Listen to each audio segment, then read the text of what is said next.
যে carrom board খেলা অনেকে দেখেছেন, ছোটবেলায় অনেকে ক্যারাম বোর্ড খেলেছেন বা বর্তমানেও খেলেন। ক্যারাম বোর্ড তো একটা বোর্ড থাকে আর তার মধ্যে কতগুলি গুটি থাকে। টার্গেট থাকে লাল গুটিটাকে পকেটে ফালানো। এখন একটি গুটি মারা হলো আরেকটি গুটির গায়ে, লাল গুটির গায়ে কিন্তু মারা হলো না।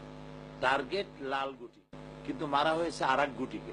সেই গুটি গিয়ে লাল গুটিকে হিট করলো, আর লাল গুটির গিয়ে বোর্ডের পকেটে। লাল গুটিটা টেরও পেল না যে আসলে কার ধাক্কায়, কোন ধাক্কাটায় সে পকেটের মধ্যে পড়ে গেল, এটা লাল গুটিটাও টের পায়।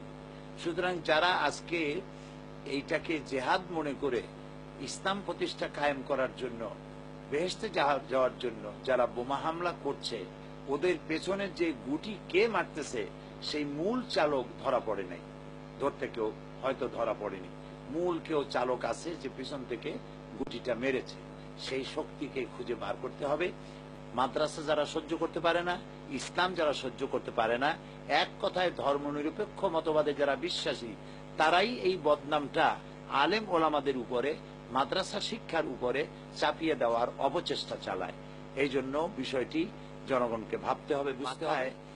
টুপি থাকবে এবং পরনে লুঙ্গি থাকবে, গায়ে গেঞ্জি থাকবে, এরকম করে সাজায়া গুছায়া এদেরকে টুপি, মুখে দাড়ি এবং লুঙ্গি পরা, গেঞ্জি পরা এই ধরনের কিছু লোককে ময়দানে নামাই দিয়ে তাদেরকে সন্ত্রাসী বানানো হচ্ছে এবং বদনামগুলি আসতেছে টুপিওয়ালা, মাদ্রাসাওয়ালা, এদের উপরে নামটা আসতেছে।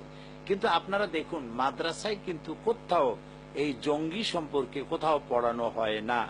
আমি বাংলাদেশের সকল সাংবাদিক, বুদ্ধিজীবী, গোয়েন্দা বিভাগ, তাদের সকলকে বলবো, রাজনীতিকদের বলবো, মাদ্রাসার সিলেবাস আপনারা দেখুন, সন্ত্রাস সম্পর্কে কিছু পড়ানো হয় নাকি। বরং সন্ত্রাসী তৎপরতা যাতে না চালাতে পারে সে সম্পর্কে তাদের আল্লাহর ভয় তাদের অন্তঃকরণের মধ্যে সৃষ্টি হয়।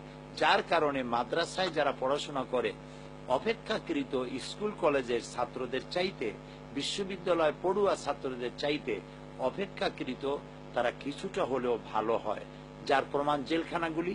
আপনারা জেলখানাগুলি দেখেন, জেলখানাগুলিতে যত কয়েদি আছে, এখানে মৌলানা মাদ্রাসার শিক্ষক কয়জন আছে, মাদ্রাসার ছাত্র কয়জন আছে, এখানে মসজিদের ইমাম কয়জন আছে, এখানে হাফেজে কোরআন কয়জন আছে, এখানে কয়জন পীর সাহেব আছেন।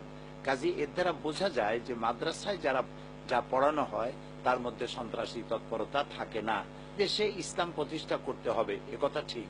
আমরা চাই বাংলাদেশে কোরআনের আইন চালু হোক, বাংলাদেশের সমস্ত মুসলমান চায় ইসলাম অনুযায়ী বাংলাদেশ চলুক। কিন্তু তার অর্থ নয় যে আগামীকাল থেকেই সেটা হবে, আর তার অর্থ এটা নয় যে এটা মেরে ধরে করতে হবে।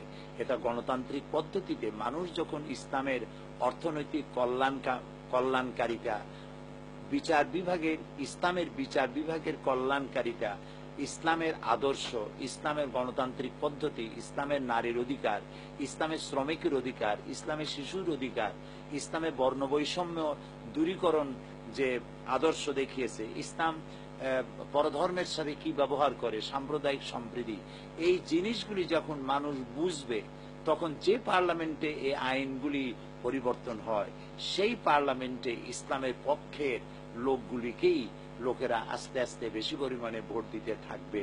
এমন অবস্থা যদি কখনো আসে যে পার্লামেন্টে ইসলামের পক্ষের লোকেরা বেশি আসতে পেরেছেন, তখন জনগণের মতামতের ভিত্তিতেই ইসলামের আইন আস্তে আস্তে একটা একটা করে করে আইন প্রয়োগ হবে। আর ইসলামের আইনই তো হচ্ছে মানুষের জীবনের জন্য কল্যাণ।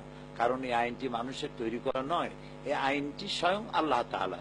সেই জন্য পরিষ্কার কথা হচ্ছে এই যে ইসলাম প্রতিষ্ঠা হবে গণতান্ত্রিক পদ্ধতির মধ্য দিয়েই, সহনশীলতার মধ্য দিয়েই, সাম্প্রদায়িক সম্প্রীতির মধ্য দিয়েই।